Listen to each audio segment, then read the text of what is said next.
بله کاربدانین دانوستاندنین دنابینا انکس و پیانکه ده سلیمانوس و اندامی سروکاتیا انکس و اندامی شاندا دانوستاندکار انکس لگل پیانکش قامشلو میوانی منه سلاوریس که سلیمان که سلیمان دسپیکی ده دخوازم ویپ برسم مراد کار ایلان دبیجه گو شرمه امریکا نافبینکاری نافبینا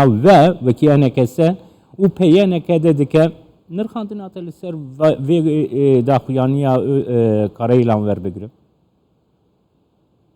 ایوار باش شته و همو کارمند و تماشاوانین کردستان 24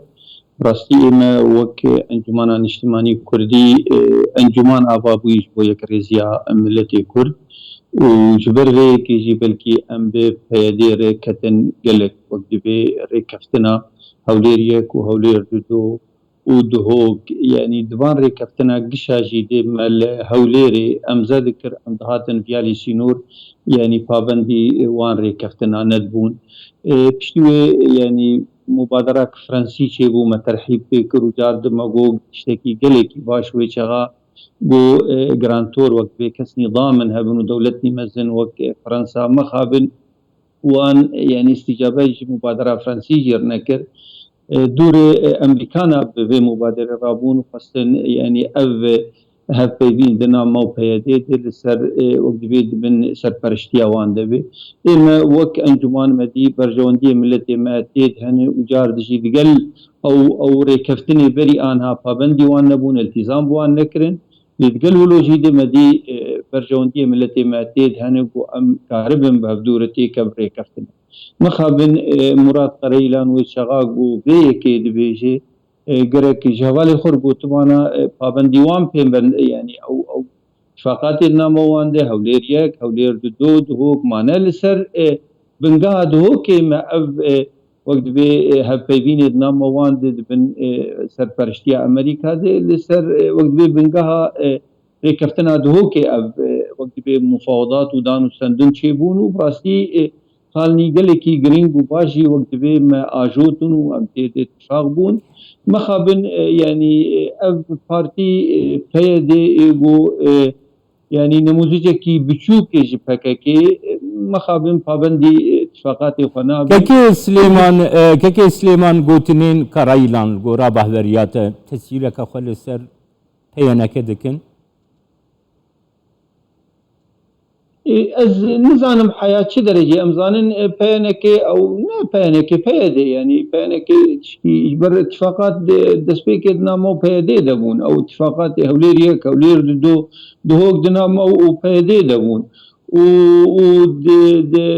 يعني ده بيبيني ايجو دبن سرپرشتي امريكا جي دسبيك دنامو بيادي دبو جبر خلاف نامو پیده ده او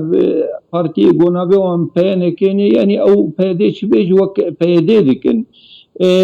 او وقت بی بیتر وقت بی پابندی گوتنی پککه دکن یعنی گه پککه جدی به برای جوال خور گوته با انو پابندی رکفتنا ببن پابندی وقت بی وان اتفاقات ببن ایرو گهون امزا که دکن دبی هون ریزگردنیش امزا خور بکنی مخابن تشکی ولو نابی يعني مثلا ما امجد بيجين شرم بو فعلا يعني باوريا وان بيكريزيه هبا قرك ب وقت بوساطات وقت بوساطات كردستاني بقو او اتفاقاتي قو شي بن سرپرشتيا سروك برزاني دبو او قو يعني مبادرة فرنسية مبادرة امريكية مخابن يعني او التزامي بيناك جبر بي يعني نمقتنع بشراكتي يعني نريني جدا تجارة وقت بي قبول ناكن كي سليمان هر وها شاندري امريكا هات بو روجاوایی کردستانی لگل انک سجی کن بونکر لگل پیانک جی کن بونکر گلو اگرا دست پیکرنا دانوستاندنان دنا بینا و کی انک سو پیانک ده دکارن ورن روجه بیجارک دن بيتر بجانب امريكي بقري داي اما وك امزانن بيديج الي خد برنگكي فرمي راگهاند لسر زماني هن فرمانداري خو بو ام نما پابنديوان وقت بي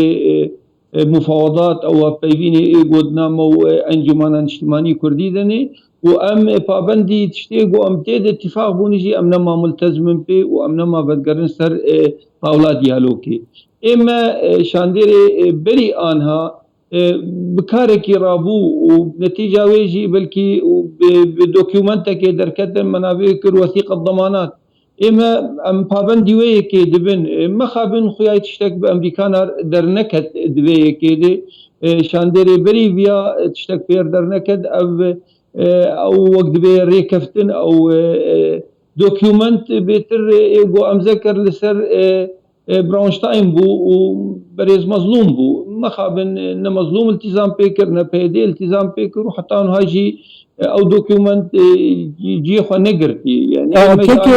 کێکی سلێمان نوها دیارە ڕەوش لە هەرێمێ تێگوهارتن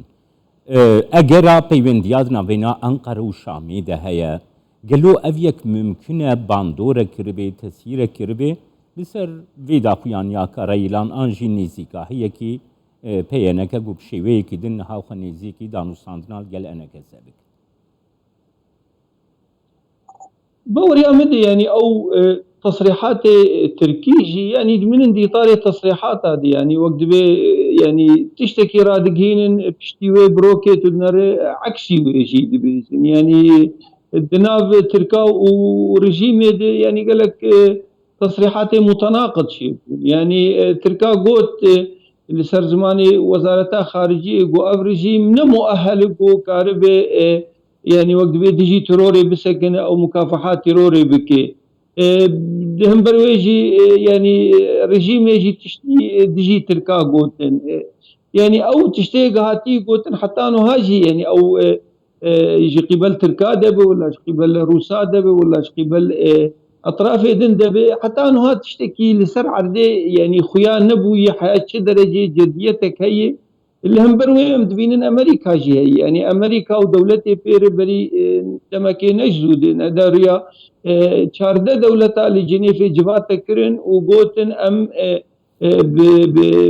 بوقت بي چاره سرکرنا سیاسی رن نخاسم بریارا ناو دولتی 22 پنجی و چارج بو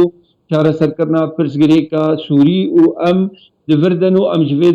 درنا کبن جبوگ و ام شر ترور يمكن يعني اف نرينانات باوريا مد حتى انها وقت بي بعربي بين شد الحبل دنا اطراف صراع سوريا دي يعني شار دولتي اشتركه ايرو تحكمي كان امريكان روس تركن ايرانيين ايرو ملتي سوري بوي يعني وقت بي سوريا بوي ميدانك بكريش بو تصفية حسابات جوان دولتار سر حسابي برجوندية ملتي سوري بله سپاسیاتت کم که سلیمانوس و اندامی دسته سروکاتی انکسه و اندامی شانده دانوسان کاری انکسه شقامشلول گلمه